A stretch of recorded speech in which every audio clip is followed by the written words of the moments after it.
Hello everybody, this is Christina Whitesell. I am sitting outside on this nice beautiful July morning or July afternoon because the internet in the office doesn't want to work completely, so I'm hoping this works okay. I hope I'm not too shaky.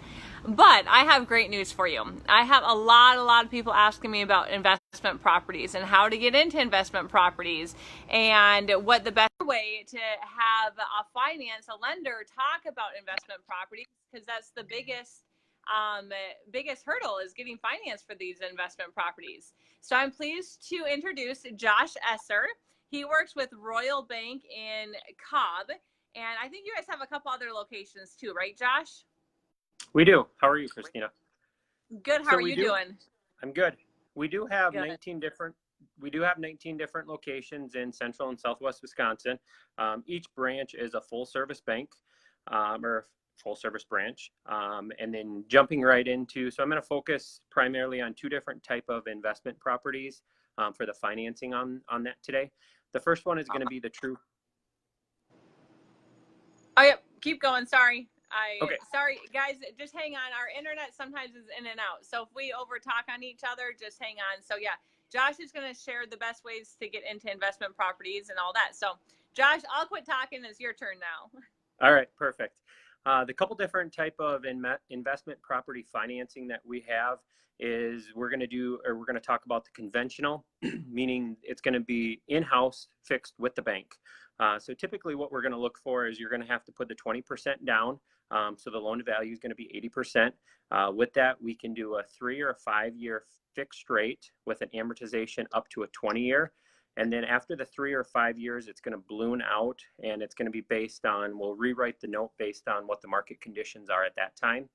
And the income source is primarily going to be focused on the subject property, the rental income that you're going to be receiving on that type of property. Awesome. Now, Josh, can you use equity in your home for that 20% down if you have enough equity, or does it have to be cash? Nope, you can use equity if you do have equity. The hard part about that is if you do not hold your first with us, it's a little bit trickier.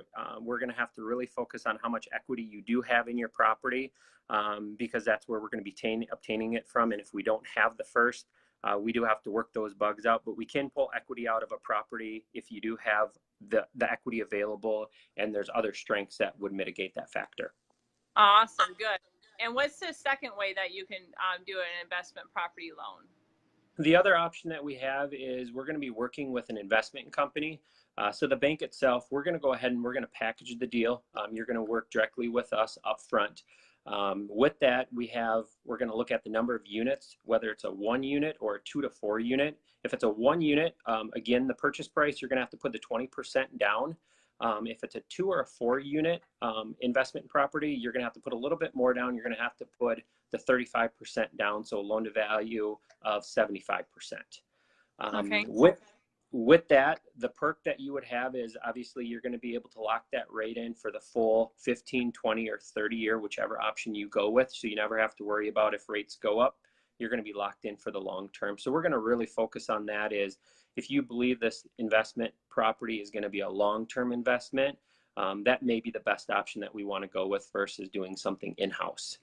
The hardest part that you got to overcome with this option is the amount of cash reserves that the investment does require you to have.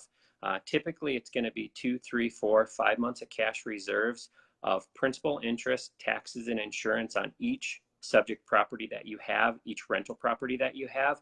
So depending on how much cash reserves you have could be the deal breaker. And that's obviously why we also offer the other type of financing as well.